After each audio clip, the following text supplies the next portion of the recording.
भाषाएं हो गई है। अब बात करते हैं थोड़ी सी राजस्थानी की। राजस्थानी को जो है वो मान्यता प्राप्त नहीं हो रही है। क्यों नहीं हो रही है?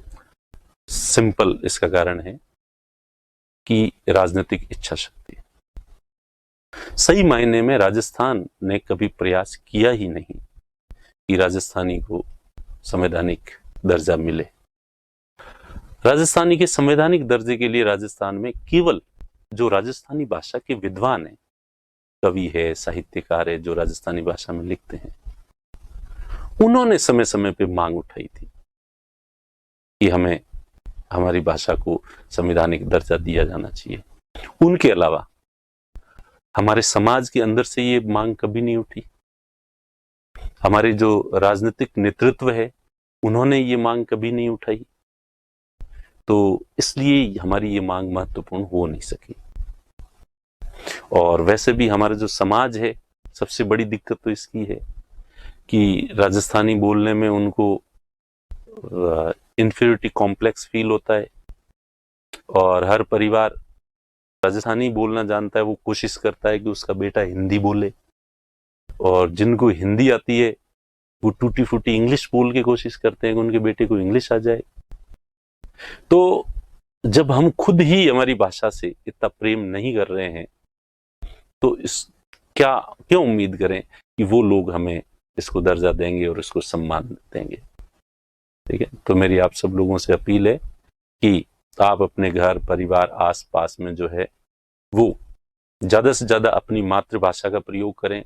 ये हमारी विरासत है, ये हमारी संस्कृति है, और इसके महत्व को समझें। और आप बहुत प्राउड फील करोगे, आप बहुत नेचुरल फील करते हो जब आप अपनी मातृभाषा में बात करते हो। मैं क्लास और संस्थान के अलावा घर पे वगैरह मित्रों के बीच हम जब भी बैठते हैं, तो मैं ज्यादातर मैं मातृभाषा का ही प्रयोग कर रहा हूँ। और मुझे आजकल ऐसा लग भी रहा है कि लोगों में एक बार फिर बैक टू वेदास, वेदों की और लौटों की तरह, जो अब लोग वापस अपने जड़ों की तरफ पहुंच रहे हैं और अपनी मातृभाषा को जो है वो पसंद कर रहे हैं।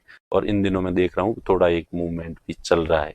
और सोशल मीडिया पे भी आजकल जो है राजस्थानी में जो भी चीजें कंटेंट होता है, तो उसको लोग बहुत लाइक करते हैं। अब तो पहली बात तो राजस्थानी को क्यों नहीं मिला, क्योंकि हम खुद, हमारी इच्छा शक्ति नहीं थी। और इसलिए हमारे राजनीतिक नेतृत्व ने भी इसको कभी सीरियसली नहीं लिया, क्योंकि पब्लिक खुद भी नहीं चाहती।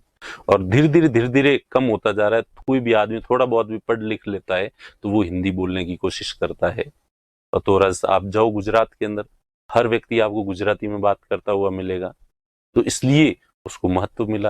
राजस्थान में आप कहीं पे भी जाओ, ठीक है, अब जब तक आपस में परिचित कोई नहीं है पहले से, तब तक जो है और परिचय भी अगर रीजनली परिचय है तो ही वो बोलेगा, अन्यथा बोलता नहीं व्यक्ति। तो ये है। और दूसरा, केंद्र क्यों नहीं दे रहा है? तो केंद्र के देने कई वो है। सबसे पहली बात तो केंद्र का मानना है कि राजस्थानी अलग से कोई भाषा है ही नहीं, और ये हिंदी का ही एक भाग है। और राजस्थानी का साहित्य, तो मैं आपको ये बता दूं कि जिस साहित्य पे हिंदी का उद्भव भी जो है, ये बाद में ही 12वीं-13वीं शताब्दी में जो है, 11वीं 12वीं 13वीं शताब्दी जो है, इसमें हिंदी का विकास हुआ है। इससे पहले हिंदी का भी विकास नहीं हुआ था। और जिन्हें हिंदी के आरंभिक ग्रंथ माने जाते हैं, वो सारे आरंभिक ग्रंथ मूल रूप से राजस्थानी में ही थे।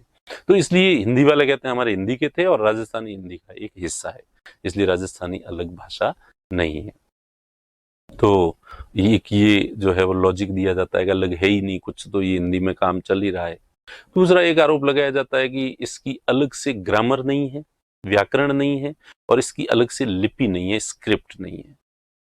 तो इसके लिए वापस अब कुछ राजस्थानी के जानकार, वैसे मैं इतना जानकार हूं नहीं लिटरली, लेकिन कुछ लोगों का मानना है कि जो देवनागरी लिपि है, इसमें भी कुछ अक्षर ऐसे हैं और कुछ ऐसे शब्द हैं जो राजस्थानी में, जैसे ड़ है तो ह है, तो ये ऐसे कुछ शब्द हैं जो इसमें ही मिलते हैं।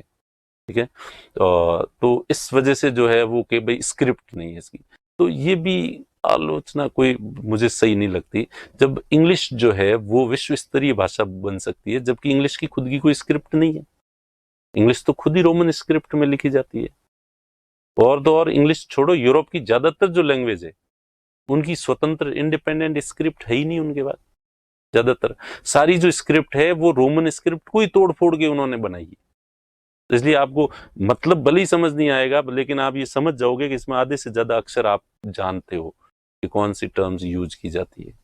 ठीक है, तो इसलिए स्क्रिप्ट का ये हवाला देना जो है इतना महत्वपूर्ण नहीं है। पर कुल मिला के जो है वो राजस्थानी को, जो क्योंकि राजस्थानी भाषा का जो साहित्य है वो अथाह है, वो बाकी सारे जो दूसरी भाषाएं हैं उनसे टक्कर का है, कंपटीशन का है। और अब जब मैथिली को, संथाली को, बोडो को, इन भाषाओं को संवैधानिक दर्जा मिलता है तो इनकी तुलना में तो राजस्थानी जो है वो ज्यादा हकदार है। तो आपसे आरएस इंटरव्यू में अगर इस तरह का प्रश्न पूछा जाएगा और पूछा जाता है तो राजस्थानी को तो ये आपको जो है जवाब वहां पे देना है। ठीक है, चलिए